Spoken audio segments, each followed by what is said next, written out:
There's one view that's often put forward that all suffering happens for a reason. That's something that, your journey is completely smashed out of the water as nonsense. Is that fair to say? Absolutely. I'm sure that I've said plenty of platitudey kind of things before Mick died to people. And when you do experience loss of this kind, you kind of realise it doesn't fit into my the way I think anymore. And I think, we live in a broken world and bad stuff happens. That's just the way it is.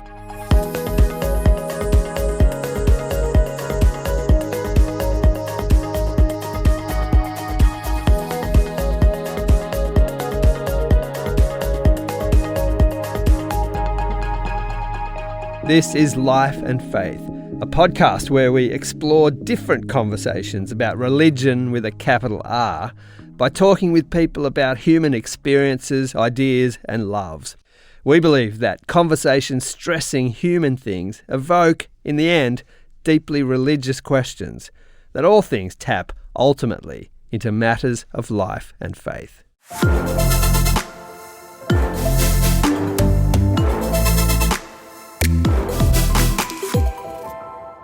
Welcome to Life and Faith from CPX. I'm Simon Smart. And I'm Max Jagannathan. Now, Max, suffering is an inescapable part of the human condition.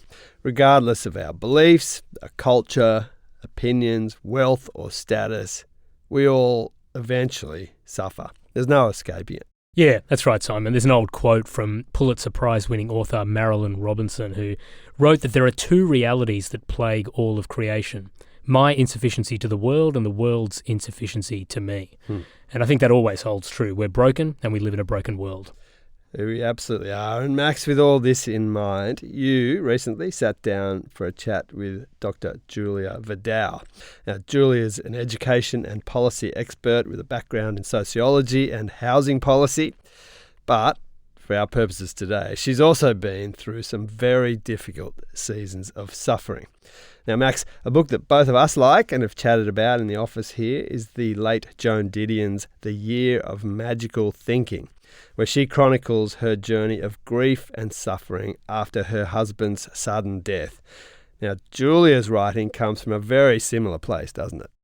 Yeah, that's right, Simon. Julia had the same experience. I first met her when we spoke alongside each other at the International Transforming Education Conference, which was in Perth last year. And there she shared a series of reflections from her book, In the Valley of the Shadow. They were incredibly moving, authentic, powerful and resonant. And so I'm really grateful that we now have the opportunity to have her with us on Life and Faith. I began by asking Julia about the day her husband passed away. Michael and I had been married, would have been married for about 31 years now. And it was 2021 in August, so midwinter here in Tassie. And it was just a very normal Tuesday night. Michael was an architect and he'd come home on that Tuesday night pretty early. I was working a bit later. Together we had three girls and they at the time were 16, 13 and 11. So Mick cooked dinner. I came home late. We had a lovely dinner together as a family, just doing the normal stuff, watching videos, talking about the day. And after dinner, Mick got up and headed downstairs to hang the wash, which he used to do, which was lovely, and do a bit of work. I spent a bit more time upstairs, just hanging out with the girls and cleaning up, and then noticed that he hadn't come back to collect the cups of tea. So I finished those off and brought them downstairs and didn't see him, thought that he was out hanging the wash because the light was on out there. And to cut a long story short, a little while later, one of my girls was looking for him and went out because I said, I think he's hanging the wash. And she went out and tripped over him. He had actually fallen in the rumpus room and it was dark in the rumpus room, so we didn't see him. And so, that sort of set off this chain of just frantic, just trying to figure out what was going on with him. And the girls went and got the neighbours and they came, and between them and the emergency crews that came 9 minutes later, there was about 40 minutes of sort of CPR and working on him before they pronounced him dead. So he'd had a cardiac arrest, and that whole evening just felt so chaotic and surreal, and it was just a huge shock. That was about 3.5 years ago now. Wow. And, since then it's been a fairly challenging journey of figuring out how to live again differently and how to parent on my own to be me in a really new way without him.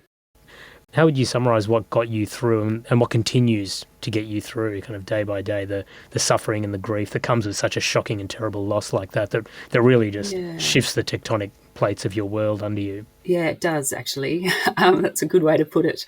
When I look back on that time, I think there are probably two things that stand out to me about how I got through those early days. The first one was that I'd been on quite a spiritual journey up until that point, for about a decade, 10 years before that point in time. And I'd come out of a real wilderness season in my own life during my 30s. And I'd begun to really learn a lot more about God and discovering who God is in a really new way. And that had been a big challenge. There'd been lots of challenging parts of that, but I think I'd begun to experience the depth of God's nearness and really close presence in my life, and had begun to trust in a more embodied and practical way that God was good and that I could trust him. So when Mick died and all that, I mean, I didn't even know how to think at that point. It was just, there was panic, there was, just this looming large unknown that was just huge in my experience at that time. Right. But I do remember getting up from his side after he died, with all this chaos going on in my mind. And I just said out loud, "I trust you, God." And I did. And I knew, wow. It was my only clear thought, one of my only clear thoughts, that apart from the chaotic ones, that was a clear thought that God was right with me and he wouldn't leave me alone in that. So that was one thing. But the second thing, I think, when I look back at that time, I wasn't alone in any way, really. My friends and my family and my community were just exceptional. They gathered around us girls in the weeks and months after his death, and they took care of so many things, from funeral arrangements to meals and to even just raising enough financially for us to get through that next year. And so in the middle of all that loss and suffering and pain that was going along with that, I didn't really feel alone, either existentially or even socially and communally. And I think both of those things together were, and there were other things, but those things together were really powerful antidotes to the condition that I found myself in really suddenly at that time. So, yeah, the two things that I'd say stand out. Yeah, incredible. You've also written and spoken about the power of silence, kind of in your story, in your personal day to day. And you live in the foothills of Mount Kunyunyi, a beautiful mountain that overlooks Hobart, which we're all very jealous of. They should be. Yeah. But this thing, silence, is a very foreign creature, a weird beast in 21st century society, right? It can be quite confronting and scary for a lot of people. What's been your experience of how silence can actually be a really important instrument in getting through suffering? Yeah, it's such a good question. I think there are a number of ways to think about it. And one of the ways that I've written about in The Valley of the Shadow is around Mick's silence. After Mick died, Mick and I had been together for nearly 30 years. He was part of who I was. It was always Mick and Jules.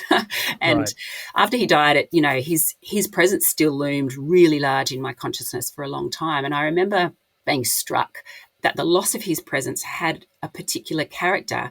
His presence still loomed large, but he was silent. He was no longer filling that space that he had filled before. And that actually in his silence, I was given things that were not possible to receive while he was here in his embodied presence. And those things I would not prefer at all. Right. But nevertheless, I think we can, if we choose to, we can see those things as still being given. And, things like remembering his being and his laughter and his touch and his guitar playing and his art, remembering those things in different ways than you do when you're in the presence of them. I was given songs of lament, and I was given tears. I was given longings for him that helped me, I think, see him in a new way, in a way that I probably hadn't seen him before. And in some strange way, they were gifts, and they're unlikely gifts, but it's something actually only his silence could bring. C.S. Lewis actually talks about that, when someone dies and you're married or you've been with them for a long time, it's not the end of your relationship. You actually continue, even though that there's a silence in that, you continue that relationship. It's a different phase. It's another phase. Yeah, that's right. And I was just really struck by that, I think. But I think there's something about the nature of silence and that example that works kind of more deeply in our lives. On the one hand, there's all this chaos and loss, and Mick's silence brought that sort of sense of chaos and pain. But when we push against that and fight that pain and silence, and we allow it to swallow us up. It's like giving into the chaos of it. And there is another way, I think. I think a really good analogy here is tinnitus. I'm a tinnitus sufferer, so I have high-pitched, in my case loud, kind of constant ringing in my head. And one of the things I've used to help with that is meditation and silence, to be able to focus, I guess, intentionally on stillness and being with God is my way of doing that. And it sounds counterintuitive because, and with tinnitus, silence actually brings it more to the fore. It's just that kind of chaos in your head is like right there. And it's the contrast that feels like it makes it stronger. But I realized that if I can be silent and bring that sort of stillness in my heart in the midst of the worst that it can be, I can learn to focus on something else that's not that noise, not that distraction in my life, I suppose. And when I think that's a metaphor for us in general in our life, when we learn to sit with what we don't like about ourselves and what's uncomfortable and what's distracting and what eats us up on the inside, if we can sit in silence and meditate and bring our focus to a place of peace in that, we can actually do that anywhere and in any circumstance in our life. And so you obviously have this incredible living metaphor of your tinnitus as well that really rams home the point in a very literal sense. It does. It absolutely does, yeah. I mean, everything you're saying, it seems, it's so resonant, I think, for so many people, and yet it does speak to the struggle that a lot of us have. The modern consciousness is so averse to silence. Regardless of what you believe, what your faith might be, or whether you're going through grief or not, we're constantly wanting to be distracted and wanting to escape. Do you think that's just like a really modern struggle that's gotten harder and harder? Because you've clearly leaned the other way and it's been hugely important for you. Yeah. I think our whole cultural vision of flourishing and well-being assumes it assumes a lot, and it includes that we're busy and we're often so distracted doing the things that we think that we need to do to get to where we need to go. And all that stuff masks kind of I don't know, for some of us, maybe an emptiness or an anxiousness that is inside. And unless we get to the point and get to a place in our lives where we're willing to strip all that stuff back and to sit with that, I think it's really difficult to know yourself. It's really difficult to know who you are and who others are and who God is, if that's what you believe in too. Right, you've got to face the darkness before you can light it up. Exactly, yeah, that's right.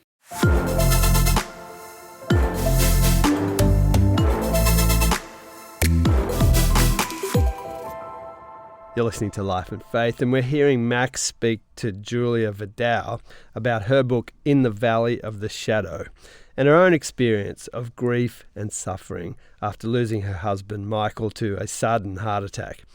Now, Max goes on here to refer to a part of Julia's book where she talks about something that came to her as a surprise. She wasn't expecting this, but she came to think that even really serious suffering can have redemptive potential. This is an interesting angle on this topic. You're one of a number of people that has, written a really powerful book on their own suffering. And one that really came to mind as I was reading your book is Nicholas Walterstorff. And some of our listeners may or may not have heard of him. He's a very accomplished American philosophy professor at Yale, obviously brilliant and decorated, but two of his most powerful books are the ones he wrote about the tragic loss of his son in a mountain climbing accident.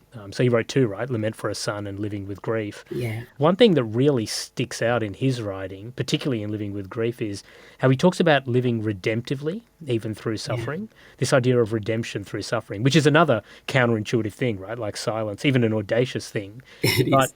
How do you see suffering and redemption being connected? Like, how can we connect these two things? Yeah, I like Nicholas Walterstorff. I think his, Living with Grief is really so helpful because he doesn't downplay grief and suffering. He faces it and he owns it, and he allows us to sort of still grasp that there is redemptiveness in that. And I guess for me, there's a strange paradox, I suppose, that grief can actually give you, it can give you things. For an example, suffering is one of the best ways that you come to really know yourself, and if you believe in God, to know God too. And I find that almost, it's hard to say out loud because everything in me wants that not to be true, but what happens when you feel deep loss is that you're sort of stripped layer by layer. And the loss of Mick just stripped so many layers off me that I had come to just accept as part of who I was and my identity. And stripping off layers of things like self-sufficiency and self-reliance and self-control and all those things that keep us, that actually keep us from knowing our real selves. Because when we're stripped of all that stuff, we're sort of left with our little naked selves, weak, Right. broken selves. And in that, we begin to see, if we choose to see who we really are, and particularly in light of who God is. I think it's here and in that space that we can really know God's extraordinary grace. And until we experience loss, it's really difficult to find places in your life where you're kind of pushed to the point of having to discover that. And so, there's this strange paradox in that fact that in some of those places of deepest pain for me, it was really accompanied by also a deep, strange hope and joy, even joy. And that's not about happiness. That's about feeling a deep sense of hope that it's going to be okay, and it is, regardless of my circumstance. So, anger comes to sit alongside compassion, and that's really changed for me. That's been really revealing. So I've had to sort of deal with and grapple with the stripping back of lots of things in my life, my future as I expected it, my financial freedoms, my loss of time and companionship, and having, just an intimate partner, a favourite person to be with. And it brings a new attentiveness, I suppose, to things, a range of things in my life now about who I am and who I want to be, compassion and what it's like to be broken and so forth. Your points about that stripping back and that attentiveness, I think, are hugely resonant and relevant for everyone. You put it quite beautifully in your book, and I'm paraphrasing you, sorry here, but you kind of say, suffering strips us back so much that we don't really have space for anything except the most important things. Yes. Like only what matters. That's right, yeah. Now, something about this word redemption and some of what you've spoken about, especially just now when you mentioned joy, but not joy because of the suffering, but joy in spite of the suffering, if you like. Even the word redemption and thinking about suffering and grief redemptively, it acknowledges that something bad has happened, right? So that's something that we need to be redeemed of or redeemed from. And that things aren't the way they should be. But some of the thinking out there tries to tell us that, grief and loss are things to be avoided or insured against or hedged against, if you like. But you kind of take it head on, right? You write about the wretchedness of grief. What's your take on the effort and attempt by some people, obviously I'm sure well-meaning, to try and mould or posture or manipulate suffering into something positive somehow? It's a good point. I think, implicit in the word redemptive is that, acknowledges that things are not the way that they should be. And I do think our Western culture takes that to almost an extreme. We spend a huge amount of time and money, energy securing ourselves as much as we can financially and physically and medically. But one of the realities that confronts you when your partner dies in front of you is that you can't actually ensure the future, and that we have far less control over our lives than we think, including avoiding loss. We can't do that. It confronts all of us, and it will at some point in our lives. So when you sort of get to that point in your life where, or you are in a context where you are facing that deep loss, platitudes of any kind or things to try and avoid it, they obviously don't work. And they frustrate and they fail. They do. They absolutely fail. It's not an easy one. I don't want to give platitudes here either because... no, we can try and bust platitudes with new platitudes, right? Yeah, that's right. And because it's an incredibly difficult, painful and wretched, I think wretched is probably a really good word. Great word. Place to be. But I think there's another way that we can think of the word redemption here as well. And I think this is what Walterstorff does so well in his book, Living with Grief. And he's just so clear in this. He talks about that, through suffering, we get to be the ones who can be God's hand and feet redemptively in the world because of all that stripping, because we're peeled back of the things that we come to realize don't matter so much. We can own that loss and grief in a redemptive way. And some of the examples that he gives is, that we learn to have a new gratefulness for good things, for the things that we perhaps didn't realize before were as good as they actually are. Right. So thankfulness and gratefulness. He talks about renewed kind of empathy and solidarity with those who are hurting and broken, and, reordering our loves and our desires for things in a way that reflects what matters in the world, pursuing justice and recognising where we can actually stand in and say no to the brokenness that's going around us and so forth. So, yeah, it's about, owning that grief and loss and stepping into it in a redemptive way that brings about something else, the flourishing, I suppose, and the restoration that God's heart is for this world. Yeah, we keep coming back to this word ownership, I think, which is massively powerful in the context of any kind of grief and suffering. Because, as I said, the modern cultural mindset is to try to dodge it and avoid it. Or there's this other thing, of course, which is this massive pandemic that's happening of anxiety, Yeah. which really, I think, seems to be, to some level, a failure of ownership. And maybe we just kind of skirt around things just enough to be upset and to catastrophize. And it seems when you look across the world, the wealthier and better educated and better resourced we all are, the more we struggle with anxiety, at least statistically. That's what the data tells us. That instinct to catastrophize seems insurmountable. And given what you've been through, that must have been difficult to tackle. Yeah. What was that like for you, and how did you manage that, to head off anxiety while still taking ownership and walking into the suffering? Yeah. I can't claim to have done it always particularly well. My three daughters will be testament to that. I think I was actually in just shock for a long time, for a lot longer than I recognised at the time. And, and a good example of how loss can bring up things that you just wouldn't normally think are even part of life is that, Mick died of a heart attack. So, and for a whole year after he died, I didn't trust my own heart. I assumed that my heart would stop. So I lived in this kind of place of deep anxiety about my own life. And I wasn't concerned for my life, actually. I was just really terrified that I'd leave my girls as orphans. And alongside the grief and so forth, I was, had to sort of grapple with that. And I think there are no easy answers to this, but, going back to what I originally started with is that the community around you are such a grounding factor in this. I think we need to really, for me, I just had to talk to people about it. I had to explain what was going on in my own heart and mind, the stories that my own brain was trying to tell me about my own heart, about, there are lots of things that my head was trying to tell me about who I was now that Mick wasn't around anymore, that, strange things that I've never thought of in my life that were actually just lies. But I needed to speak those out, and I needed other people to speak hope back into me. And so I think community is just one of the such important things that when we're in a place of anxiety and when we're in a place of fear, and our tendency is to catastrophize.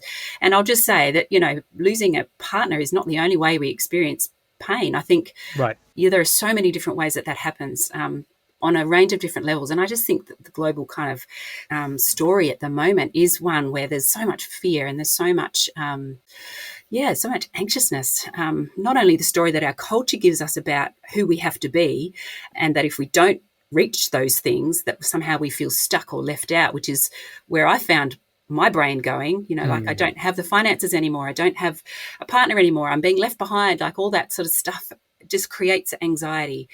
But also I think when we do sort of follow the cultural script, we also know that in our heart of hearts that actually that's not what gives us meaning either. And there's anxiety that comes out of existential anxiety that comes out of that too. Right. And that's a really difficult thing to talk about in our culture. So, I guess my point is there to say that talking about this stuff and being honest and open with our friends and drawing on the love and community that we have around us in our families and friends and communities is so important in that sense. And I think I certainly don't have any credentials to give advice on this. And I write about this in my book, but I think we also sometimes waste our suffering. So I write a poem about that. We waste our suffering, and we can actually let anxiety and bitterness kind of waste us away in a way. But I think that we can sow seeds with suffering. Loss can help us to see things that really matter and grasp that with both hands. And losing Mick, I guess, has made me really want to live and love more deeply now in my life. If I'm not going to be here tomorrow, which I've never had that real sense before, but I do now because Mick was here one day and then he wasn't. And, what am I going to do today if I'm not going to be here tomorrow? Yeah, and it has taught me so much about, all those things I said before, gratefulness and having compassion and so forth. So I think as an educator, actually, this is a little bit of a tangent, but as an educator, I often wonder about with our students and children at school, why are we not teaching them and giving them resources and tools to understand pain and suffering, and that it's part of our world. It's actually part of our lives, and it will happen to all of us. It happens to our parents and grandparents. Often young people see that happening to different generations and not necessarily their own, but it does happen. And allowing our students to have the tools and the resources to grow in resilience to that and to walk through that and not try to avoid it, and to not allow anxiety about that eat them away, but to face that and persevere and to grow as people through that. I think there's such a place for that in our schools. Yes. But also in our lives as parents and the way that we bring up our children and so forth. The poem you referred to, I remember reading it. I remember it well, a very beautiful poem. And you write soon afterwards that suffering it buries us, but it buries us to grow. Yeah. That's what can come out right. of it. So fighting anxiety seems to be about working out how we can be authentic and relational and real about suffering without trying to rationalize it and manipulate it, and certainly not waste our time trying to avoid it either. Yes. There's one view that's often put forward, frustratingly often by people of faith, but by all people, I think, that all suffering happens for a reason, which has always really, really frustrated me and made me want to throw things. But that's something that, your journey is completely smashed out of the water as nonsense. Is that fair to say?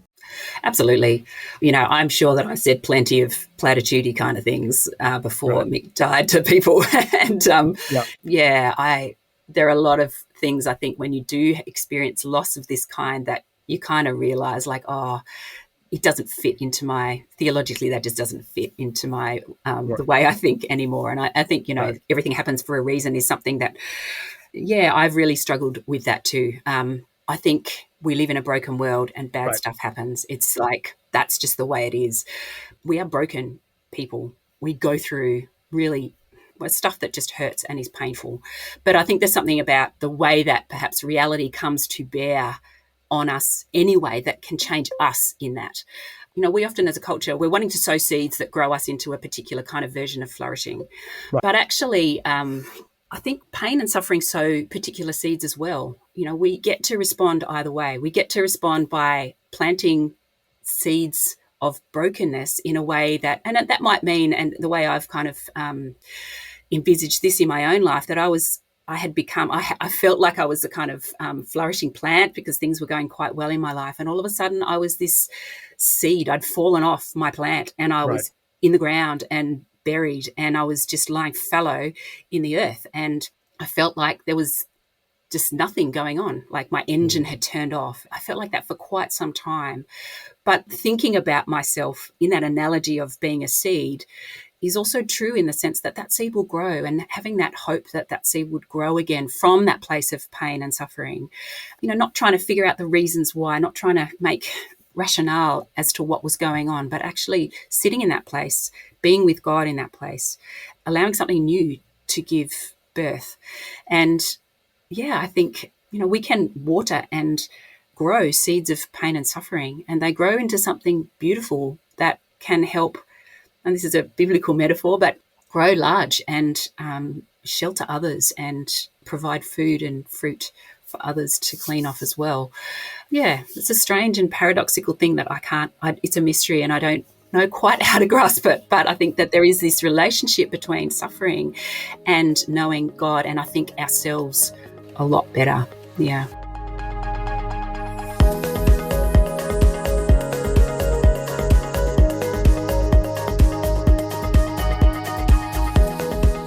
You've been listening to Life and Faith with me, Simon Smart, and Max Jagannathan.